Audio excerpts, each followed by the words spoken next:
السلام علیکم ورحمۃ اللہ۔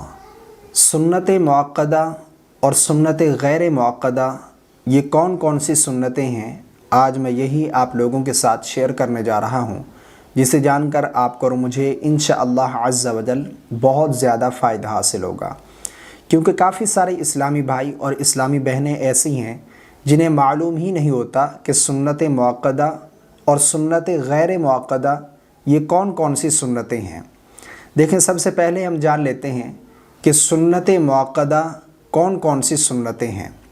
نمبر 1 پر فجر کے فرض ادا کرنے سے قبل، فجر کے فرض پڑھنے سے پہلے جو 2 رکعت سنت پڑھی جاتی ہیں یہ سنت مؤکدہ ہیں۔ نمبر 2 پر ظہر کے فرض ادا کرنے سے قبل جو 4 رکعت سنت پڑھی جاتی ہیں اور ظہر کے فرض ادا کرنے کے بعد پھر 2 رکعت سنت پڑھی جاتی ہیں، یہ سنت مؤکدہ ہیں۔ نمبر 3 پر مغرب کے فرض ادا کرنے کے بعد جو 2 رکعت سنت پڑھی جاتی ہیں یہ سنت مؤکدہ ہیں۔ نمبر 4 پر عشاء کے فرض ادا کرنے کے بعد جو 2 رکعت سنت پڑھی جاتی ہیں یہ بھی سنت مؤکدہ ہیں۔ اس کے علاوہ جمعۃ المبارک میں جمعہ کے فرض ادا کرنے سے قبل جو 4 رکعت سنت پڑھی جاتی ہیں اور جمعہ فرض ادا کرنے کے بعد پھر 4 رکعت سنت اور اس کے بعد پھر 2 رکعت سنت، یہ بھی سنت مؤکدہ ہیں۔ تو یہ تمام کی تمام سنتیں جن کا میں نے آپ کے سامنے ذکر کیا ہے یہ تمام سنت مؤکدہ ہیں۔ اس کے علاوہ آپ جانتے ہیں کہ سنت غیر مؤکدہ کون کون سی سنتیں ہیں۔ نمبر 1 پر عصر کے فرض ادا کرنے سے قبل، عصر کے فرض پڑھنے سے پہلے جو 4 رکعت سنت پڑھی جاتی ہیں یہ سنت غیر مؤکدہ ہیں۔ اس کے علاوہ نمبر 2 پر عشاء کے فرض ادا کرنے سے قبل جو 4 رکعت سنت پڑھی جاتی ہیں یہ بھی سنت غیر مؤکدہ ہیں۔ تو یہ 2 سنتیں یعنی عصر کے فرض ادا کرنے سے قبل اور عشاء کے فرض ادا کرنے سے قبل جو 4 رکعت سنت پڑھی جاتی ہیں یہ سنت غیر مؤکدہ ہیں۔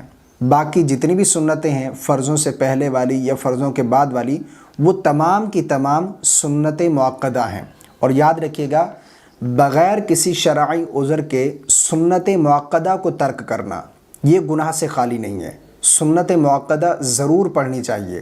ہاں، اگر کبھی آپ سفر میں ہیں، وقت نہیں ملا، گاڑی چلی جائے گی آپ کی، سفر میں ہے، تو اس وقت آپ چھوڑ سکتے ہیں، لیکن ایسے چھوڑنا بلا وجہ اور سنت مؤکدہ کو ترک کرنا ایک تو گناہ سے خالی نہیں ہے، اور دوسرا علماء نے لکھا ہے کہ جو شخص سنت مؤکدہ کو ترک کرتا ہے، فرمایا ایسا شخص ہو سکتا ہے قیامت کے دن نبی کریم صلی اللہ علیہ وسلم کی شفاعت سے محروم ہو جائے۔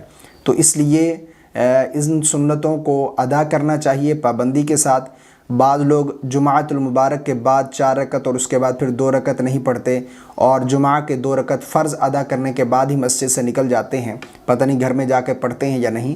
تو وہ جو 4 رکعت سنت جمعہ کے بعد اور پھر 2 رکعت سنت یہ سنت مؤکدہ ہیں، اور ان کا چھوڑنا گناہ سے خالی نہیں ہے۔ باقی جو سنت غیر مؤکدہ ہیں اگر ان کو پڑھ لیں گے تو اجر و ثواب ہے، بہت زیادہ اجر و ثواب ہے، اور اگر چھوڑ دیں کبھی تو کوئی گناہ نہیں ملے گا، ان کے چھوڑنے پر کوئی گناہ نہیں ہے۔ پڑھنے پر بہت زیادہ اجر و ثواب ہے، پڑھنا چاہیے، جبکہ اتنا اجر و ثواب مل رہا ہے، تو پھر اگر چھوڑ دیا تو کوئی گناہ نہیں ہے۔ لیکن سنت مؤکدہ کو بغیر کسی شرعی عذر کے ترک کر دینا یہ گناہ سے خالی نہیں ہے، اس سے ہمیں بچنا چاہیے۔ امید کرتا ہوں میری باتیں آپ کو سمجھ آ گئی ہوں گی۔ اللہ تعالی ہم سب کو سمجھ کی توفیق عطا فرمائے، آمین۔ السلام علیکم ورحمۃ اللہ۔